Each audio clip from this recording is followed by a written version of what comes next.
క్రాంతి గారు కూడా అందుబాటులో ఉన్నారు. క్రాంతి గారు, సో మనం చూస్తా ఉన్నాం ఈ వర్షం అంతా కూడా, మరి ఇప్పుడు మీరేమనుకుంటున్నారు?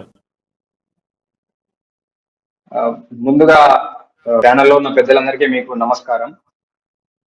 అయితే సరే, నూతనంగా మొత్తానికి అయితే కేసీఆర్ అనుకున్న పనులు చేసిండు, కూలగొట్టిండు. నూతనంగా ఈ 30 తారీఖు అడుగు పెట్టబోతా ఉన్నాడు. దాదాపు 8 నుంచి 9 ఏళ్ల పరిపాలనలో ఏ రోజు సెక్రటరీ పోలేదు, ప్రజలకు పరిపాలన అందేయలేదు.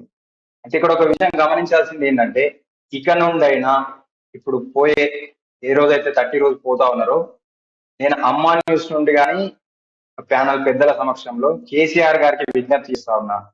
రైతులు పంట నష్టపోయారు, ఇంతవరకు రైతు రుణమాఫీ చేయలే కదా. కేసీఆర్ గారికి దమ్ముంటే రైతు రుణమాఫీ మీద సంతకం పెట్టాలా. ప్రజలకు పనికొచ్చే పరిపాలన సెక్రటరియట్ నుంచి అందించాల్సిన అవసరం ఉంది. ఇలా పెద్ద పెద్ద బంగ్లాలు కట్టుకొని మేమేదో చేస్తున్నామని అంటే సరిపోదు. బంగ్లాలు కాదు ఇక్కడ కావాల్సింది, ప్రజా అభివృద్ధి కావాలి. ఆ అభివృద్ధి లేదు.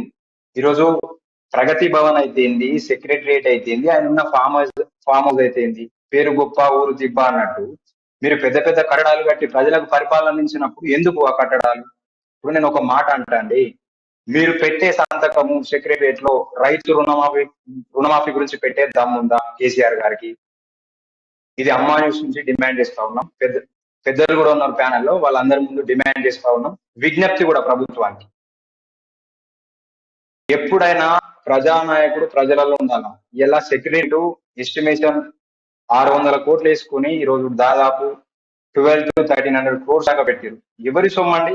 ప్రజల సొమ్ము. ప్రగతి భవన్ ప్రజలకు ఎటువంటి సౌకర్యాలు కల్పించలేదు, ఎటువంటి పని చేసి పెట్టలేదు. వాళ్ళ ఎమ్మెల్యేలకి పోవడానికి పర్మిషన్ పోవాలా, లేకపోతే గేట్ కన్వెన్స్ ఎంతో పంపిస్తారు. ఈ సెక్రటరియట్ అందరికి పనికొస్తుందా? ప్రజా అభివృద్ధికి పనికొస్తుందా?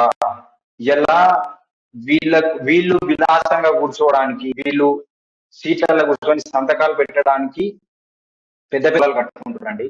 తెలంగాణ రాష్ట్రంలో 700 మంది ఒక టాయిలెట్ ఉంది.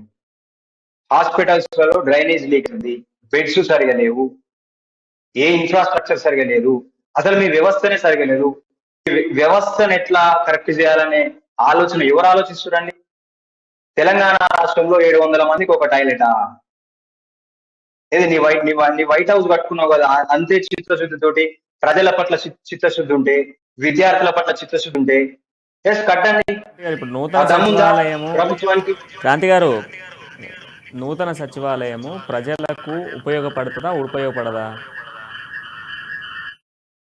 అది కేసీఆర్ గారిని అడగాలండి. కేసీఆర్ గారు చెప్పాలా ప్రజలకు ఉపయోగపడుతుందా, లేకపోతే ప్రగతి భవన్ పైరవీల భవన్ అయినట్టు సెక్రటరీ ఇంకేదైనా చేస్తారా అనేది.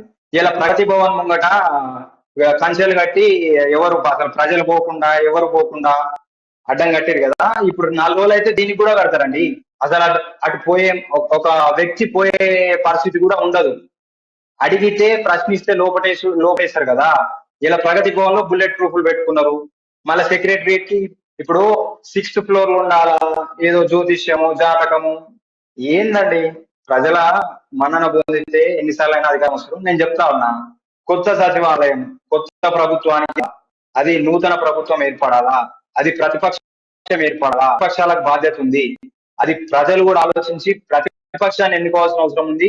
ఈ రాష్ట్రంలో ప్రతిపక్షం బలంగా నిలవాల్సిన అవసరం ఉందని నేను చెప్తా ఉన్నా.